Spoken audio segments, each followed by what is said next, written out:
ಅವಾಗಲೇ ಈ ಸ್ಟ್ಯಾಂಪೀಡ್ ಅದೆಲ್ಲ ಆಯಿತು. ಸ್ಟ್ಯಾಂಪೀಡ್ ಆದಾಗ ನೋಡಿದ್ರೆ ನಾವು ನಮಗೂ ಸ್ಟ್ಯಾಂಪೀಡ್ ಆದ ಜಾಗಕ್ಕೂ ತುಂಬ ದೂರ ಏನಿರಲಿಲ್ಲ. ಕ್ರೌಡ್ ಅಂದರೆ ಸಿಕ್ಕಾಬಟ್ಟೆ ಕ್ರೌಡ್. 4 ಕಿಲೋಮೀಟರ್ಸ್ ಕ್ಯೂ ಇದೆ. 5 ಜನಕ್ಕೆ ಮಾತ್ರ ಆಗಿ ಮೆಕ್ಕಿದ 11 ಜನಕ್ಕೆ ಆಗಿಲ್ಲ. ಫೈನಲಿ ಮಹಾಕುಂಭಮೇಳದಲ್ಲಿ ನಾವಿಬ್ರದ್ದು ಸ್ನಾನ ಆಯಿತು. ಹೇಗಿದೆ ಗೊತ್ತಾ, ನಮ್ಮ ಮುಕ್ತಿಧಾಮ ಕಾಶಿನಲ್ಲಿ ಇವತ್ತು ನಮಗೆ ಒಳ್ಳೆ ದರ್ಶನ ಸಿಕ್ತು ದೇವ್ರದ್ದು. ತುಂಬ ಚೆನ್ನಾಗಿತ್ತು ನಿಜವಾಗ್ಲೂ ಹೇಳ್ಬೇಕಂದ್ರೆ. 5 hours ಕಾಲಿದಕ್ಕೂ ನಮಗೆ ಒಂಥರ ತೃಪ್ತಿ, ಸ್ಯಾಟಿಸ್ಫ್ಯಾಕ್ಷನ್.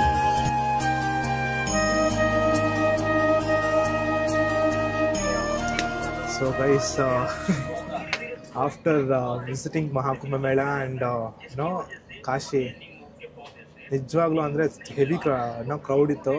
ಅದಾದಮೇಲೂ ಸಹ ಇಬ್ಬರು ಹೆಂಗೋ ಸೇಫಾಗಿ ಬಂದುಬಿಟ್ಟಿದ್ದೀವಿ. ಮತ್ತು ನೋಡಿದ್ರೆ ಎಷ್ಟು ಡೇಟು 17th. ಸೊ ನಿನ್ನೆ ನಮಗೆ ಅಪ್ಡೇಟ್ ಕೊಡ್ತಾಯಿತ್ತು ಈ ಥರ ಡೆಲ್ಲಿನಲ್ಲಿ ಫುಲ್ ರಶ್ ಆಗಿ ಸ್ಟ್ಯಾಂಪೀಡ್ ಎಲ್ಲ ಆಯಿತು ಅಂತ. ಸೊ ನಾವು ಸದ್ಯಕ್ಕೆ ಸೇಫಾಗಿದ್ದೀವಿ. ಆ್ಯಂಡ್ ತುಂಬ ವೀಡಿಯೋ ಮಾಡ್ಬೇಕು ಅಂದ್ಕೊಂಡು ತುಂಬ ರೆಸ್ಟ್ ಇರಲಿಲ್ಲ ನಮ್ಮಿಬ್ರಿಗೆ. ಸೊ ಫೈನಲಿ ಇವಾಗ ರೆಸ್ಟ್ ತೊಗೊಂಡು ಕರೆಕ್ಟಾಗಿದ್ದೀವಿ. 16 to 20 hours ಎಲ್ಲ ಎಕ್ಸ್ಪ್ಲೋರ್ ಮಾಡಿಬಿಟ್ವಿ. ಅದರಲ್ಲೂ ಸ್ವಲ್ಪ ಟ್ರೈನ್ ಜರ್ನಿನೇ ಇತ್ತು. ಫ್ರೈಡೇ ಹೋದ್ವಿ. ಸ್ಯಾಟರ್ಡೇ ಸಂಡೇ ಅಂತೂ ಆವಾಗಲೇ ಈ ಸ್ಟ್ಯಾಂಪೀಡ್ ಅದೆಲ್ಲ ಆಯಿತು. ಸ್ಟ್ಯಾಂಪೀಡ್ ಆದಾಗ ನೋಡಿದ್ರೆ ನಾವು ನಮಗೂ ಸ್ಟ್ಯಾಂಪೀಡ್ ಆದ ಜಾಗಕ್ಕೂ ತುಂಬ ದೂರ ಏನಿರಲಿಲ್ಲ. ನಾವು ಏನು ಸ್ವಲ್ಪ ಅಂದರೆ ದೂರ ಇದ್ವು ಅಷ್ಟೇ ಹೊರತು ಸ್ಟ್ಯಾಂಪೀಡ್ ಆದಾಗಲೂ ನಾವು ಹತ್ರನೇ ಇದ್ವಿ. ಬಟ್ ಹೆಂಗೋ ನಾವು ಆ ಕಡೆ ಹೋಗಿಲ್ಲ, ನಾವು ಸ್ಟ್ಯಾಂಪೀಡಲ್ಲಿ ಸಿಕ್ಕಾಕೊಟ್ಟಿದ್ವಿ. ಬಟ್ ಇದ್ರೂ ಹೆಂಗೋ ಎಸ್ಕೇಪ್ ಆಗಿ ಅಂದರೆ ಇವಾಗ ಹೆಂಗೋ ಬಂದಿದ್ದೀವಿ. ಎಕ್ಸ್ಪೀರಿಯನ್ಸ್ ಹೆಂಗಿತ್ತು ಅಂದರೆ ಮಹಾಕುಂಭ ಬಂದ್ಬಿಟ್ಟು ಚೆನ್ನಾಗಿತ್ತು ಗೈಸ್. ಆರಾಮಾಗಿ ಹೋಗಿ ಬಂದ್ವಿ. ಆ್ಯಂಡ್ ಇನ್ನೊಂದೇನೆಂದರೆ ಮಹಾಕುಂಭಮೇಳ ನಾವು ಹೋಗಿದ್ದು ಬಂದ್ಬಿಟ್ಟು ಯಾವತ್ತು ಥರ್ಸ್ಡೇ ಮಾರ್ನಿಂಗ್ ನಾವೆಲ್ಲದ್ವಿ. ಅಲ್ಲಿ ಸ್ನಾನ ಮಾಡಿಕೊಂಡು ನೆಕ್ಸ್ಟ್ ಲೊಕೇಶನ್ ನಾವು ಬಂದ್ಬಿಟ್ಟು ಕಾಶಿ ಹೋಗಬೇಕಿತ್ತು. ಅವಾಗ ನಮ್ಗೆ ಒಂದು ಇನ್ಸಿಡೆಂಟ್ ಆಗಿದ್ದು ಬಂದ್ಬಿಟ್ಟು ನಮ್ಗೆ ತುಂಬ ಬೇಜಾರಾಯಿತು. ಅಂದರೆ ಆ ಲೋಕಲಿಟೀಸಿಂದ ಏನಾಯ್ತು ಅಂದರೆ ನಾವು ಅಲ್ಲಿಂದ ಪ್ರಯಾಗ್ ಅಂತ ಒಂದು ರೈಲ್ವೆ ಸ್ಟೇಷನ್ ಹೋಗಬೇಕಿತ್ತು ನಮ್ಮ ಟ್ರೈನ್ಗೆ. ಸೊ ಅಲ್ಲಿಂದ ಅಲ್ಲಿ ಎಷ್ಟೋ ಒಂದು 4 kilometers ಏನಿತ್ತು, ತುಂಬ ರಶ್ ಇತ್ತು. ಆವಾಗ ನಾವು ಆಪ್ಟ್ ಮಾಡಿದೆ ಬಂದುಬಿಟ್ಟು ಒಂದು ಬೈಕ್ ಟ್ಯಾಕ್ಸಿ ಆಪ್ಟ್ ಮಾಡಿದ್ವಿ. ಸೊ ಬೈಕ್ ಟ್ಯಾಕ್ಸಿ ಏನಾಯಿತು ಅಂದರೆ ಅವ್ರನ್ನ ನಾವು ಕೇಳಿದಾಗ ಅವ್ರು ಹೇಳಿದ್ದು ಬಂದುಬಿಟ್ಟು 1 personಗೆ 300 rupees ಏನೋ ಹೇಳಿದ್ರು. ಸೊ ನಾವು ಒಪ್ಕೊಂಡು ನಾವು ಹತ್ತಿದ್ವಿ. ನೋಡಿದ್ರೆ ಆ ಪರ್ಸನ್ನು ಮಿಡಲಲ್ಲೇ ಬಿಟ್ಟು ಹೋಗ್ಬಿಟ್ರು ನಮ್ಮನ್ನ. ಆ್ಯಕ್ಚುಲಿ ಇಬ್ಬರು ಬೇರೆ ಬೇರೆ ಬೈಕ್ ಟ್ಯಾಕ್ಸಿ ಹತ್ತಿದ್ದು. ಒಬ್ಬ ಬಂದ್ಬಿಟ್ಟು ದಿನೇಶ್ ತುಂಬ ದೂರ ಕರ್ಕೊಂಡು ಹೋಗ್ಬಿಟ್ಟೆ, ನನ್ನ ಕರ್ಕೊಂಡೇ ಹೋಗಿರಲಿಲ್ಲ. ನಾನು ಆಲ್ಮೋಸ್ಟ್ ಒಂದು 60% ನನಗೆ ಕರ್ಕೊಂಡು ಹೋಗ್ಬಿಟ್ಟ. ಚಂದ್ರು 20% ಎಲ್ಲ ಬಿಟ್ಬಿಟ್ಟವನೇ. ಕಾಸು ಇಸ್ಕೊಂಡು ಇಲ್ಲ ಕಾಸು ಕೊಟ್ಟಿಲ್ಲ ಅದು ಇದು ಅಂತ ಫುಲ್ ಅಲ್ಲೇ ಜಗಳ ಮಾಡಿ ಏನೇನೋ ಮಾಡಿ ಫುಲ್ ಒಂಥರ ಮಾಡ್ಬಿಟ್ಟಿದ್ದ. ಅಂದ್ರೆ ಇನ್ನೊಂದೇನಂದರೆ ನಾನು ತುಂಬ ದೂರ ಬೇರೆ ಇದ್ದ, ಅಲ್ಲಿಂದ ನಡ್ಕೊಂಬರೋಕ್ಕಾಗಲ್ಲ. ವಾಪಸ್ ಅವನು ಬರೋಕ್ಕೆ ಅವ್ನು ಮತ್ತೆ ಇನ್ನೂ 300 ರೂಪಾಯಿ ಕೇಳ್ತವನೆ. ಸೇರಿ ಆಮೇಲೆ ಫುಲ್ಲು ಪೇಮೆಂಟು ಕೊಟ್ಬಿಟ್ವಿ. ಅದು ಹೆವಿ ಸ್ಕ್ಯಾಮ್ ಆಗ್ತಿತ್ತು ಅಲ್ಲಿ. ಸೊ ಹೋದರೆ ಮಹಾಕುಂಭಮೇಳದಲ್ಲಿ ಸ್ವಲ್ಪ ಹುಷಾರಾಗಿರಿ. ಸ್ಕ್ಯಾಮ್ ಮಾಡೋದು ತುಂಬ ಚೆನ್ನಾಗಿದ್ದಾರೆ ಅಲ್ಲಿ. ಮತ್ತು ಬೈಕ್ ಟ್ಯಾಕ್ಸಿಗಳು ಇದ್ದಾವೆ, ಆದರೆ ನೀವು ನೋಡ್ಕೊಂಡು ಅವ್ರ ಜನ ಇದ್ದಾರಾ ಅಂತ ಟೆಸ್ಟ್ ಮಾಡ್ಬಿಟ್ಟು ನೀವು ಅಂಥದ್ದು ಒಳ್ಳೆ. ಆ್ಯಂಡ್ ಇನ್ನೊಂದೇನೆಂದರೆ ನಾವು ತುಂಬ ಚಾನಲ್ ಅಂದರೆ ಕನ್ನಡ ಇನ್ಸ್ಟಾಗ್ರಾಮರು ಕನ್ನಡ ಚಾನಲಲ್ಲಿ ತುಂಬ ಜನ ಹೇಳೋದು ಈ ಥರ ಏನೋ ರೈಲ್ವೆ ಸ್ಟೇಷನಿಂದ ಬಸ್ ಇದೆ, ರ್ಯಾಪಿಡೋ, ಈ ಟ್ಯಾಕ್ಸಿ, ರಿಕ್ಷಾ, ಅದು ಇದು ಅಂತ ಎಲ್ಲನೂ ಇದೆ ಅಂತ ನಾವು ಆ ವೀಡಿಯೋದಲ್ಲಿ ಕ್ಲಿಯರಾಗಿ ತೋರಿಸ್ತೀವಿ ನೋಡಿ. ಅಲ್ಲಿಂದ ಏನೂ ಇಲ್ಲ ಗೈಸ್, ನಿಜವಾಗ್ಲೂ ಇಲ್ಲ. ಬಸ್ಸು ಏನಿಲ್ಲ, ಎಲ್ಲರೂ ಬಂದುಬಿಟ್ಟು ನಡ್ಕೊಂಡೇ ಬರ್ತಾವ್ರೆ. ಈ ಆ್ಯಕ್ಚುಲಿ ಏನಂದರೆ ಇವರಿದ್ರು ಆ್ಯಕ್ಚುಲಿ ವೀಡಿಯೋದಲ್ಲಿ ಏನಂದಿದ್ರು ಅಂದರೆ ಫ್ರೀಯಾಗಿ ಕರ್ಕೊಂಡು ಹೋಗ್ತಾರೆ. ಫ್ರೀಯಾಗಿ ಕರ್ಕೊಂಡು ಅಟ್ಲೀಸ್ಟ್ ಒಂದು 15 rupees, 20, 30, 50, 100 ಇದ್ರೂ ಪರವಾಗಿಲ್ಲ. ಅಲ್ಲಿಂದ ಒಂದು 2, 3, 4 kilometer ಏನೋ ಇದೆ ರೈಲ್ವೆ ಸ್ಟೇಷನಿಂದ ಘಾಟಿಗೆ. ಬಟ್ ಏನಂತ ಹೇಳ್ತಿದ್ದಾರೆ ಅಂದರೆ ಆ ಘಾಟಿಗೆ ಹೋಗೋಕ್ಕೆ 500, 600 ಕೇಳ್ತವ್ರೆ. ಯಾವುದರಲ್ಲಿ? ರಿಕ್ಷಾದಲ್ಲಿ. ಆದರೆ ಅದು ಈ ಚಿಕ್ಕ ಗಾಡಿಯನ್ನು, ಬ್ಯಾಟ್ರಿ ಗಾಡಿಯನ್ನು ಅಟ್ಯಾಚ್ ಮಾಡಿರ್ತಾರಲ್ಲ, ಅದರಲ್ಲಿ 500, 600 ರೂಪಾಯಿ ಕೇಳ್ತವ್ರೆ. ನಮಗಂತೂ ಶಾಕ್. ಅದು ಒಬ್ಬರಿಗೆ ಇಬ್ಬರಿಗಲ್ಲ, ನಮಗಂತೂ ಎವ್ರಿ ಶಾಕ್ ಆಗ್ಬಿಡ್ತು. ಬಟ್ ಇದ್ರೂ ಬಂದುಬಿಟ್ಟು ಹೋಗಲೇಬೇಕಲ್ಲ, ಅಷ್ಟು ದೂರದ ಬಂದುಬಿಟ್ಟಿದ್ದೀವಿ, ಏನು ಮಾಡೋಕ್ಕಾಗುತ್ತೆ. ಅದಕ್ಕೂ ಡಿಮಾಂಡ್ ಇತ್ತು. ಸೇರಿ ಓಕೆ ಫೈನ್ ಅಂತ ನಾವು ಅಲ್ಲಿಂದನೇ ನಡ್ಕೊಂಡು ಹೋಗಿ ಅರ್ಲಿ ಘಾಟ್ ಹತ್ರ ಹೋಗ್ಬಿಟ್ವಿ. ಇನ್ಸ್ಟಾಗ್ರಾಮಲ್ಲಿ ನೀವು ಎಲ್ಲಿ ಬೇಕಾದ್ರೂ ಹೋಗಿ ಸಂಗಮ್ ಘಾಟ್ಗೆ ಹೋಗಿ, ಅರ್ಲಿ ಘಾಟ್ಗೆ ಹೋಗಿ, ಆ ಘಾಟ್ಗೆ ಹೋಗಿ, ಈ ಘಾಟ್ಗೆ ಹೋಗಿ ಅಂತ ಹೇಳಿದ್ರು. ಅಲ್ಲೆಲ್ಲ ಹೋದರೆ ಅಲ್ಲಿ ಇನ್ನೂ ಟ್ರಿಬಲ್ ರಶ್ ಇದೆ ಹೊರತು ಕಡಿಮೆನೇ ಇಲ್ಲ.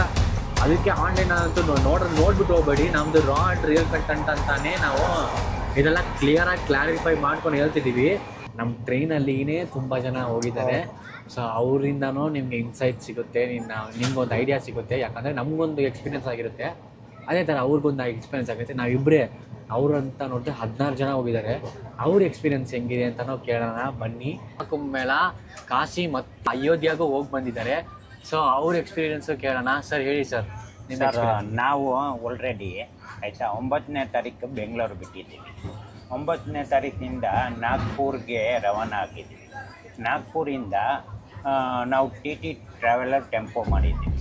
ಅಲ್ಲಿಂದ ಸೀದಾ ಪ್ರಯಾಗ್ರಾಜ್ ಹೋಗಿದ್ದೀವಿ. ಸ್ನಾನ ಮಾಡಿದ್ದೀವಿ, ನಮ್ಮ ಮಕ್ಕಳ ಜೊತೆ ಸ್ನಾನ ಮಾಡಿಬಿಟ್ಟು ಆರಾಮಲ್ಲಿ ಎಲ್ಲ ಸುತ್ತಾಡ್ಕೊಂಡು ಆಮೇಲೆ ಅಲ್ಲಿಂದ ನಾವು ಸ್ಟಾರ್ಟ್ ಮಾಡಿದ್ದೀವಿ ಅಯೋಧ್ಯೆ ಹೋಗೋಕ್ಕೆ ಜರ್ನಿ ಸ್ಟಾರ್ಟ್ ಮಾಡಿದ್ದೀವಿ. ಅಯೋಧ್ಯೆಯಲ್ಲಿ ನಮಗೆ ಕ್ರೌಡ್ ಅಂದರೆ ಸಿಕ್ಕಾಬಟ್ಟೆ ಕ್ರೌಡ್. 4 ಕಿಲೋಮೀಟರ್ಸ್ ಕ್ಯೂ ಇದೆ. 4 ಹೋಗೋದು 4 ಬರೋದು ಅಂದರೆ 8 ಕಿಲೋಮೀಟರ್ ಕ್ಯೂ ಅಲ್ಲಿ. 12 ಗಂಟೆ ಕ್ಯೂ ಅಲ್ಲಿ ನಿಂತ್ಕೊಂಡಿರೋದು ಆಯಿತಾ. 8 ಗಂಟೆ ವಾಪಸ್ ಬಂದಿದ್ದೀವಿ. ಅಯೋಧ್ಯೆ ದರ್ಶನ ಮಾಡ್ಕೊಂಡು ಬೆಳಿಗ್ಗೆ ಜಾವ 4 o'clock ಅಲ್ಲಿಂದ ತಿರ್ಗಾ ಜರ್ನಿ ಶುರು ಮಾಡಿದ್ವಿ ಸೀದಾ ಕಾಶಿಗೆ. ನಾವು ಜರ್ನಿ ಸ್ಟಾರ್ಟ್ ಮಾಡಿದ್ವಿ ಬೋಟಲ್ಲಿ.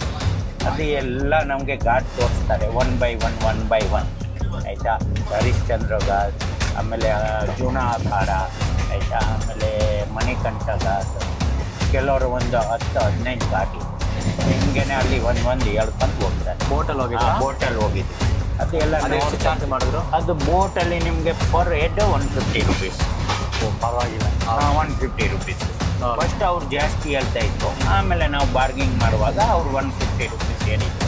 ಸರ್ ನೀವು 16 ಜನ ಹೋಗಿದ್ದೀರಲ್ಲ, ಅದರಲ್ಲಿ ಎಷ್ಟು ಜನ ದರ್ಶನ ಮಾಡಿದ್ರು ಸರ್? 14 ಮೆಂಬರ್ಸ್ ಹೋಗಿದ್ರು. ಓಕೆ. 14 ಮೆಂಬರ್ಸಲ್ಲಿ ಆಯಿತಾ ನಾವು ಆಲ್ರೆಡಿ ಆಯಿತಾ 5 ಮೆಂಬರ್ಸ್ಗೆ ದರ್ಶನ ಆಗಿದೆ. ಓಕೆ. ಪ್ರಯಾಗ್ರಾಜ್, ಅಯೋಧ್ಯ, ಕಾಶಿ, ನಾವು 3 ಜನ ಈ 3 ಪ್ಲೇಸ್ಗೆ ಓನ್ಲಿ ಫಾರ್ 5 ಮೆಂಬರ್ಸ್ಗೆ ದರ್ಶನ ಆಗಿದೆ. 5 ಜನಕ್ಕೆ ದರ್ಶನ ಮಾತ್ರ ಆಗಿದೆ. 5 ಜನಕ್ಕೆ ಮಾತ್ರ ಆಗಿದೆ. ಮೆಕ್ಕಿದ 11 ಜನಕ್ಕೆ ಆಗಿಲ್ಲ. ಪ್ಲಸ್ ನೀವು ಹೋಗಿ ಅಷ್ಟು ದೂರದಿಂದ ಬಂದು ಆಯಿತಾ ಅಷ್ಟು ಕ್ರೌಡಲ್ಲಿ ಹೋಗಿ ಆಯಿತಾ ನಿಮಗೆ ದರ್ಶನ ಆಗಿಲ್ಲ ಅಂದರೆ ನಿಮಗೆ ಮನಸ್ಸಲ್ಲಿ ತೃಪ್ತಿ ಆಗೋದಿಲ್ಲ. ನಿಮ್ಮ ಲೈಫಲ್ಲಿ ಅದು ದೊಡ್ಡ ಎಕ್ಸ್ಪೀರಿಯನ್ಸ್. ಅದು ಮನಸ್ಸ ತಿಳ್ಕೊಬಿಟ್ರೆ ಆಯಿತಾ ದೇವರ ಅವ್ರ ಹತ್ರನೇ ಇದ್ದಾನೆ.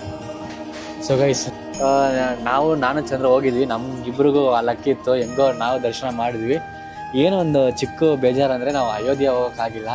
ಯಾಕಂದರೆ ನಮಗೆ ಇದ್ದಿದ್ದೇ ಒಂದು 2 ದಿನನೂ ಅಲ್ಲ, 1.5 ದಿನನೇ.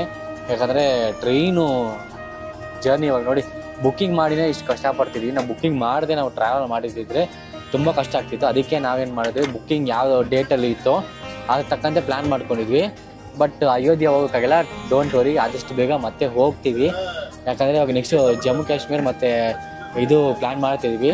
ಸೊ ಅದು ಮಾರ್ಚಲ್ಲಿ ಆಗಲ್ಲ, ಏಪ್ರಿಲ್ ಆಗ್ಬೋದು. ಯಾಕಂದರೆ ಮಾರ್ಚಲ್ಲಿ ನಾವು ಸೌತ್ ಇಂಡಿಯಾದಲ್ಲಿ ಆಲ್ರೆಡಿ 2-3 ಪ್ಲ್ಯಾನ್ ಮಾಡಿಬಿಟ್ಟಿದ್ವಿ. ಸೊ ನೆಕ್ಸ್ಟ್ ಅಪ್ಕಮಿಂಗ್ ಅಲ್ಲಿ ನಿಮ್ಗೆ ಎಲ್ಲ ಗೊತ್ತಾಗುತ್ತೆ. ಸನಾತನ ಸಂಸ್ಕೃತಿ ಹಂಗೆ ಉಳಿಸ್ಕೋಬೇಕು ಆಯಿತಾ. ಭಾರತ್ ಮಾತಾ ಕಿ ಜೈ. ಜೈ ಶ್ರೀರಾಮ್.